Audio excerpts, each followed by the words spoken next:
अटल भूजल योजना, जिसको हम लोग अभय के नाम से जानते हैं, यह योजना भारत देश की महत्वाकांक्षी योजना में से एक है। किंतु भूजल प्रबंधन हेतु यह देश और दुनिया की पहली ऐसी योजना होगी जिसमें पहली बार भूजल का ज्ञान, अमलीकरण, सामुदायिक सहभागीदारी और पानी की मांग और आपूर्ति इत्यादि जैसे पहलुओं के बारे में एक साथ सोचा गया है। आइए आज हम इस योजना के विभिन्न पहलुओं के बारे में गहराई से समझने का प्रयास करें।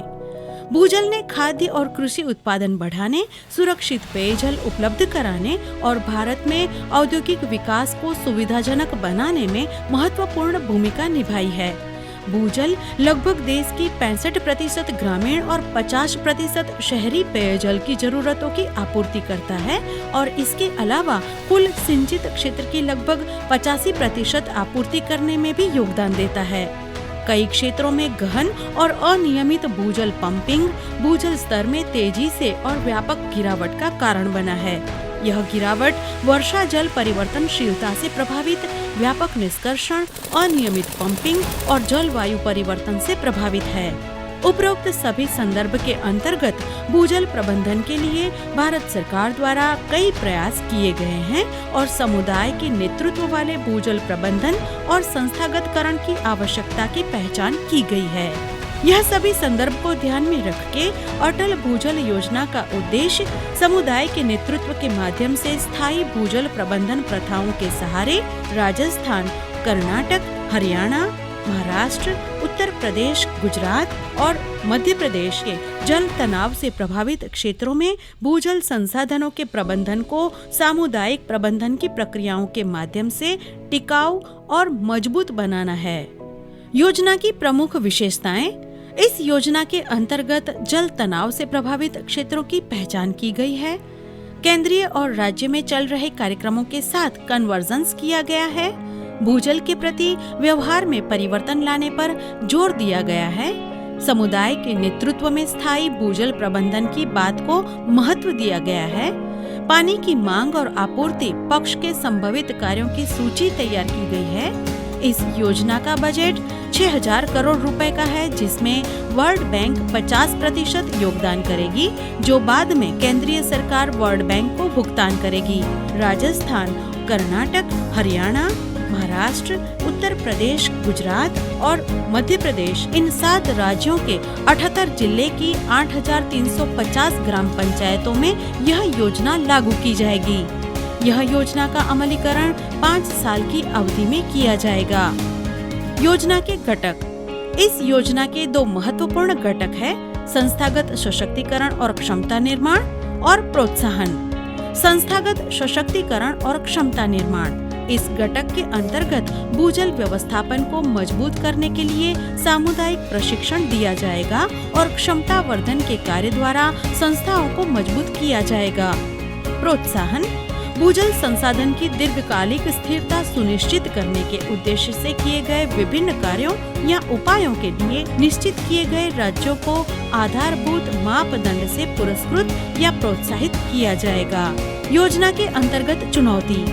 इस योजना का सफलतापूर्वक अमलीकरण करने के लिए कुछ चुनौतियों का स्वीकार करने की पद्धति अपनाई जाएगी, जो इस प्रकार हैं। सबसे उपयुक्त साइटों का चयन करना, हितधारकों की कार्य के प्रति प्रतिबद्धता होनी, नए विचार और टेक्नोलॉजी को प्रोत्साहित करना, योजना का शीघ्र कार्यान्वयन करना, योजना में पारदर्शिता लाना और जवाबदारी निभाना, योजना में प्रतिस्पर्धी संवाद को बढ़ावा देना।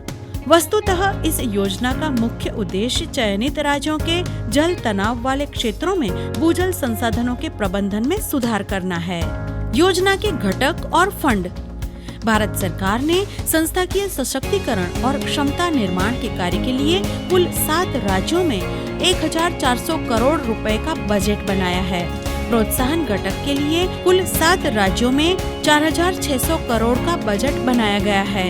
इस बजट में भारत सरकार 1,600 करोड़ और 3,000 करोड़ रुपए वर्ल्ड बैंक द्वारा दिए जाएंगे।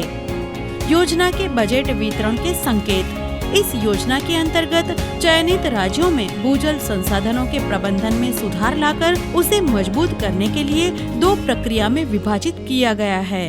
संस्थागत ढांचे और प्रभावी भूजल डेटा की निगरानी और इंटरवेंसिस, संभावित कार्यसूची की बेहतर योजना और कार्यान्वयन। पहली प्रक्रिया संस्थागत कार्यों को मजबूत करने के लिए है, जबकि दूसरी प्रक्रिया गांव स्तरीय भूजल प्रबंधन हेतु निश्चित किए गए कार्यों के आयोजन पद्धति को मजबूत करने के लिए है। पहली प्रक्रिया भी 2 भागों में विभाजित है। DLI 1 भूजल डेटा, माहिती और रिपोर्ट का सार्वजनिक प्रकटीकरण करने पर बजट का 10% हिस्सा रिलीज किया जाएगा। DLI 2 समुदाय के नेतृत्व वाली जल सुरक्षा योजनाओं को तैयार करने पर बजट का 15% हिस्सा रिलीज किया जाएगा। इस प्रकार पहली प्रक्रिया के 2 भाग पूर्ण होने तक गांव का विकेंद्रित भूजल प्रबंधन आयोजन तैयार होगा। दूसरी प्रक्रिया भी 3 भागों में विभाजित है। DLI 3 स्वीकृत जल सुरक्षा योजनाओं का सार्वजनिक वित्त पोषण करने पर बजट का 20% हिस्सा रिलीज किया जाएगा। DLI 4 कुशल जल उपयोग के लिए प्रथाओं को अपनाने के बाद बजट का 40% हिस्सा रिलीज किया जाएगा।